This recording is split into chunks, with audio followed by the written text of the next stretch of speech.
শিবরাত্রির রাতে মর্মান্তিক দুর্ঘটনা সোদপুরে।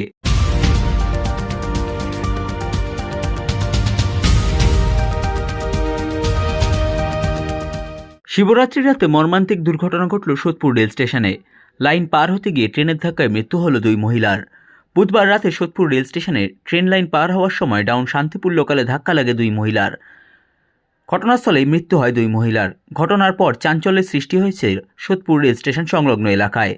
ঘটনাস্থলে এসে রেল পুলিশ দেহ উদ্ধার করে ময়নাতদন্তের জন্য পাঠায়। মৃত মহিলাদের নাম ও পরিচয় জানা যায়নি।